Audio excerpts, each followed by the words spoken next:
In this video, we're going to walk you through how your sample smart application works and how it relates to the project so that you can get a quick overview of what the application is about and how the different components interact. So we're going to have an application that works within an electronic medical record, which we assume is the software that you have. And this is going to interact with a FHIR server, which is our intermediary, where we have the data and where we're going to store the information. And in this case, we're including a decision support service, although we could also work directly with the smart application. In our case, we have an application with a doctor logged into a medical record. So we have the renowned Dr. Rene Favaloro, who is treating the patient Pablo Picasso, and the options he has include a menu of medications he could prescribe. So within this medical record, we're going to add our Smart on FHIR application. When the doctor selects the prescription option, what he does is launch this Smart on FHIR module. So when it's launched, what the Smart on FHIR application does is look for that patient's medication requests on the FHIR server. When it gets that request, what the FHIR server is going to return is a medication request bundle with all the resources associated with the patient. Obviously, before this interaction, we would go through the entire security schema that Smart on FHIR handles, but we aren't including it in this video. So before we put in a new prescription, this is what the server returns. It looks like Pablo Picasso is taking or has been prescribed this medication. So when we want to generate a new prescription for him, what we do is search for the medication. So we're going to look for medication within the FHIR server, and in response to that query, we'll receive a bundle with the different medication resources based on the criteria we searched for. Basically, if we put it in the context of the medical record, I have a search engine, and based on the data that I provided, I'll get a result. It's a standard FHIR search.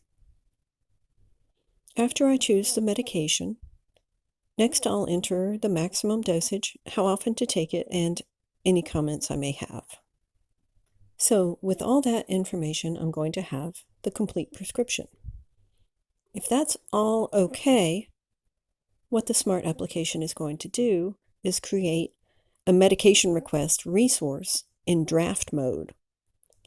We're going to create it in draft mode because we're going to consume some decision support to find out if that medication is okay or not.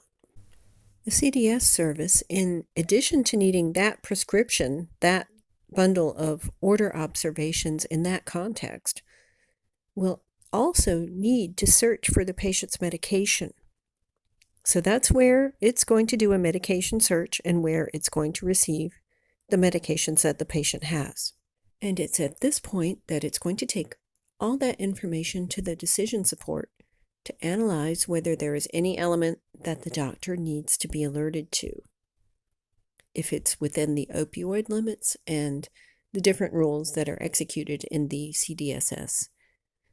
If there are interactions, maximum dose alerts, and everything else we might include or that might be part of our decision support. Based on all that, the decision support will return a status. Right now, we're going to evaluate 3 alternatives that you can have when you're working with decision support. In the first case, there are no problems with the medication or the dosage or anything else, and the decision support returns a status of OK. And what the Smart on FHIR application does is update that medication request from draft status to active status. It returns a status of OK. And my last interaction is to again ask to see all the medication requests. And now the new prescription that we just created is included too. For the second case, the prescription gets back a suggestion. There is a problem that the dose that I'm trying to specify exceeds the maximum allowed dose.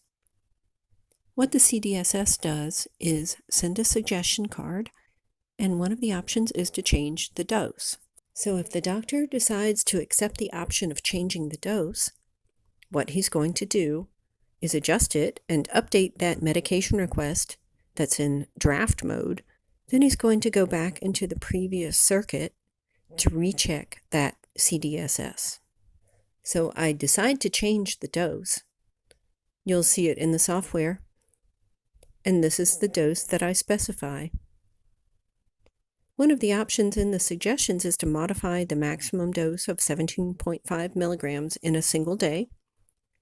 So the doctor decides to change it, and what he does is send it back to the server. When we enter this circuit there, we'll see that the new indication is incorporated with this new dose. So let's say something is wrong, and the doctor receives the suggestion card, and he decides to take the suggestion to cancel. One of the options on the cards is to cancel the prescription.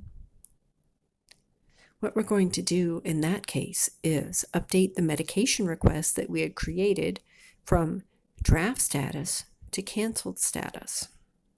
So that's going to return a status OK. And these here are my options. This is what I want to specify, that the patient take it 6 times a day. Again, one of the options included in the suggestions is to cancel the prescription. And what this element is going to do then is update the medication request to a status of canceled. Every time, in every case, the very last thing the app does is search for all the medication requests the patient has. So we're going to receive a bundle of medication requests, and we'll see in this case that the last order now is marked as having been canceled by the doctor. So that's the application workflow for the 3 alternatives that you might have when interacting with this decision support. And that's how the Smart application functions with CDSS integration, so that you can see how everything works together with the flow of the Smart application and CDSS.